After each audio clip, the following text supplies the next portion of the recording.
Que vaut un sorceleur pour fixer un prix? Il faut entretenir son image. Que vaut ta parole, Vézémir? Je suis chasseur de monstres. Tous les marchés ont une contrepartie.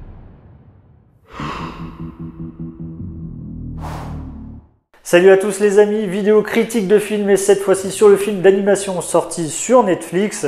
Ça se passe dans l'univers de The Witcher. Je vais bien sûr parler de The Witcher, le cauchemar du loup, fait par les studios coréens Studio Mir et réalisé par Kwang Il-han. Si vous n'aimez pas les mangas et que vous aimez l'univers de The Witcher, eh bien sachez que moi ça ne m'a pas dérangé plus que ça parce que voilà, je ne regarde pas beaucoup de mangas, c'est pas trop ma came.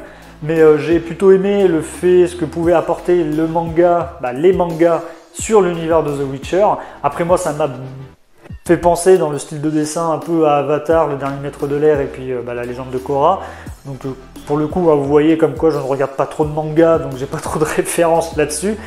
Mais voilà, ça m'a pas plus dérangé que ça. Pour l'histoire, ça ne va pas parler de notre cher Geralt de Rive, même s'il fait une petite apparition dans ce film d'animation. Là, on va surtout raconter l'histoire de Vézémir, son maître sorceleur. On y verra son passé quand il est enfant d'une famille de pauvres, où il devient par la suite sorceleur, car il va fuir la pauvreté pour gagner de l'argent et avoir une belle vie en devenant chasseur de monstres. Les sorceleurs sont très mal vus par la population, beaucoup de gens les voient d'un mauvais œil et veulent les éradiquer, que ce soit les villageois ou les personnes qui font partie de la haute noblesse. Vézémir va enquêter sur une étrange créature qui va le mener sur une conspiration contre les sorceleurs. Les fans ont compris de quoi il s'agit. Ce passage a été mentionné plusieurs fois dans le jeu de The Witcher et puis ceux qui connaissent l'histoire par les livres connaissent aussi ce sujet. C'est la fameuse chute de l'école du loup de Kaer Morhen. N'empêche, Vézémir, il a pris un sacré coup de vieux quand même. Passer le visage d'un joueur de foot à la Cristiano Ronaldo à ça fait peur hein.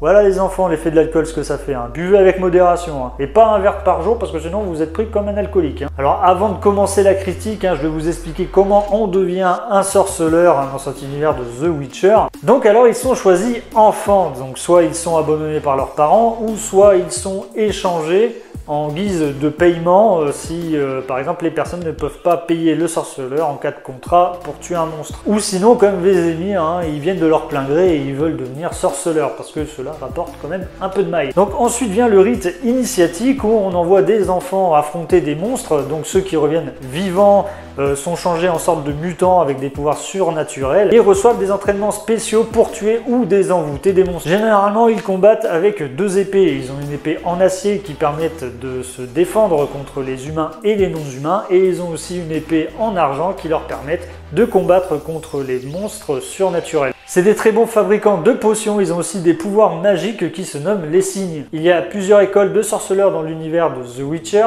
Il y a l'école du chat, l'école de la vipère et l'école du griffon. Mais celle qu'on suit principalement dans l'univers de The Witcher, dans les jeux vidéo et même dans la série sortie sur Netflix, on suit l'école du loup. Et cette école réside à Kaer Morhen. Bon voilà pour les quelques explications dans l'univers de The Witcher, je vais pouvoir vous donner mon avis sur ce film d'animation, mais juste avant, laissez-moi un petit pouce bleu et abonnez-vous à la chaîne, ça me ferait énormément plaisir. Donc alors ce film d'animation dans l'univers de The Witcher que Netflix a sorti, qu'est-ce que ça donne ?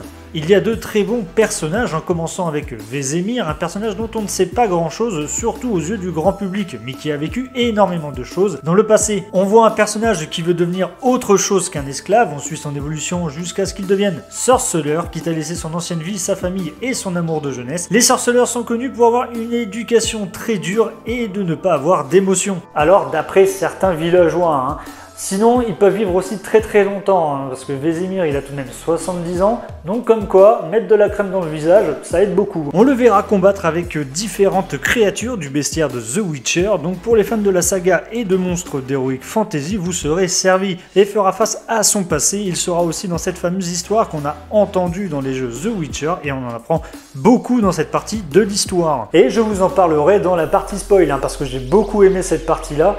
Et puis on voit un Vézémir quand même qui a un trait de caractère très différent. Il passe d'un aventurier tout de même courageux mais un brin cupide dans ce film d'animation à un maître très respecté et responsable de ses élèves dont le plus connu est Geralt de Rive. Et bien sûr cet univers traite en quelque sorte le racisme du fait que c'est un sorceleur et fera face à la plus terrifiante des créatures, l'humain. Et vous en avez peut-être eu un avant-goût dans la série The Witcher avec Henry Cavill. Et aussi dans cet univers la politique tient une place très importante car ils ont tout de même beaucoup à traiter entre les humains, les sorceleurs, les sorciers, les elfes, les nains et les créatures. Et bien ça en fait du monde. Dans ce film d'animation, les personnages secondaires servent de traitement et d'évolution de personnages pour Vesemir parce que c'est le personnage principal. Tout bêtement. Et aussi, ce film ne vous manquera pas de faire quelques petits clins d'œil sur l'univers de The Witcher. Alors celui-là, je l'ai vu à des kilomètres. Mais bon voilà, ça fait toujours plaisir de faire ces petits clins d'œil, ça je ne vais pas vous dire le contraire. Et aussi, une fois n'est pas coutume, le film d'animation reprend la fameuse scène du bain que l'on peut voir dans les jeux et dans la série The Witcher pour citer un autre petit clin d'œil. Donc voilà, c'est tout ce que j'ai à vous dire dans la partie non spoil. Là on va aller à la partie spoil. Donc si vous continuez à regarder cette vidéo, c'est que je considère que vous avez vu le film. Rien ne vaut un sorceleur pour fixer un prix. Il faut entretenir son image. Que vaut ta parole, Vesemir? Je suis chasseur de monstres. Tous les marchés ont une contrepartie. Donc pour cette partie spoil, je vais vous expliquer pourquoi ils ont choisi le personnage de Vesemir, car c'est une histoire qui est très importante pour le personnage et aussi pour l'école du sorceleur du loup, car c'est la chute de cette école et aussi la chute de Kaer Morhen. Car Vesemir en faisait partie, cette école était entièrement détruite et nous avons cette explication. Le chef des sorceleurs et aussi maître de Vesemir a fait des expériences pour créer des monstres et ensuite les chasser, car les monstres se faisaient rares à ce moment-là de l'histoire. Ce qui ne faisait pas les affaires des sorceleurs, car pour vivre il fallait chasser des monstres. On nous montre comment et pourquoi Kaer Morhen est tombé et aussi le génocide de tous les sorceleurs de cette école du loup. Déjà d'une part la politique, car les sorceleurs était très mal vu, et de deux, une bataille très sanglante car il doit rester 98% des sorceleurs à la fin et ils ont été bernés par le personnage Tetra Gilchrist, une magicienne qui veut la peau des sorceleurs, qui a manigancé un plan pour piéger ceux-là et pour avoir l'autorisation du roi Degradé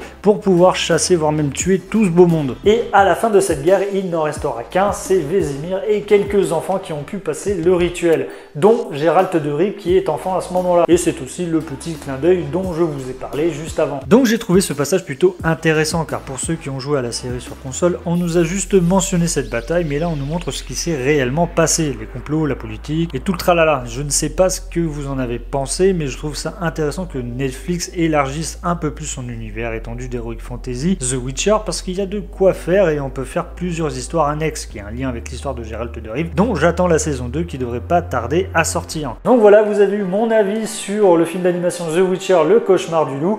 J'ai aimé l'intrigue, j'ai aimé aussi voir la jeunesse de Vesemir, j'ai aimé aussi l'histoire sur la chute de l'école des sorceleurs du loup et aussi la chute de Kaer Morhen. Donc après, moi j'ai beaucoup aimé cette histoire parce qu'elle est quand même très importante dans l'univers de The Witcher. Et moi ça sera une note de 6 sur 10 pour ce film d'animation. Donc comme d'habitude, n'hésitez pas à me dire en commentaire ce que vous avez pensé du film. Laissez-moi un petit pouce bleu si vous avez aimé la vidéo et abonnez-vous à la chaîne. Moi je vous dis à une prochaine vidéo. Ciao!